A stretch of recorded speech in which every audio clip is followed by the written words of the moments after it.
it's to the side. So if I had to break this up in segments, I would call this part church history. Like when we set our butts in a seat in a church, how did we get there historically? So let's start from the gate. The Judaizers, we're talking scripture, we're talking the Jews who converted to Christianity, the Jews who gave up their traditional Jewish ways, the man-influenced ways, and became followers of Christ or followers of the way. That's what they called themselves in scripture. And then you had the Gentiles, those who were not Jews and probably worshiped false gods, but when they got converted to Christ, you think of a Timothy, you think of and anyone that Paul evangelized that wasn't a Jew, that became a believer, even Peter, they became what we would call followers of the way, or what we would call loosely Christian.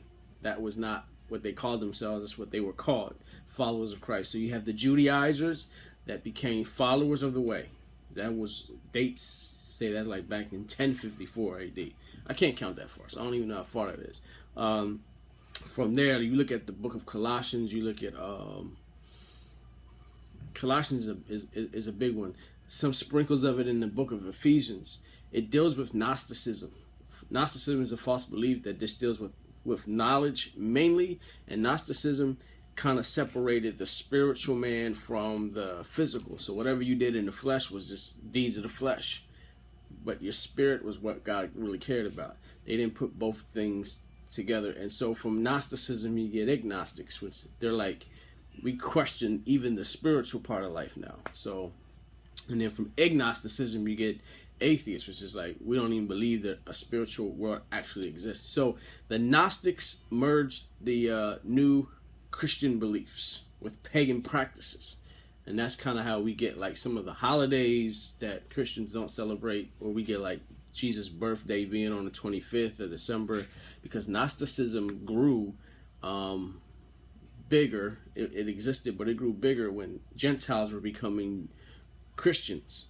So they started, what do I do with what I used to believe? Just let me blend it in with what I believe now. That's what was going on in layman's term.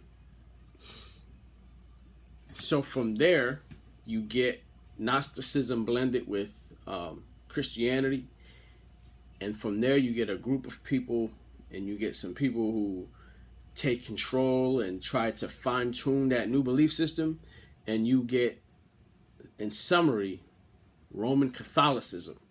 So you get a blend of Gnosticism, and you get a blend of new Christianity, and you get Roman Catholicism.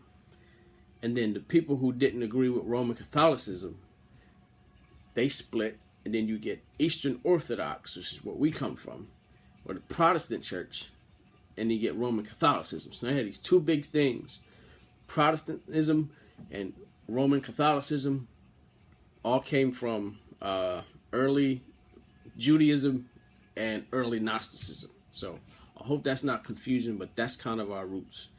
And I'll stop right there so that all that can sink in. So you got two main branches, Protestantism, Roman Catholicism, that came from two main branches, Judaism, or early Christianity, and early Gnosticism.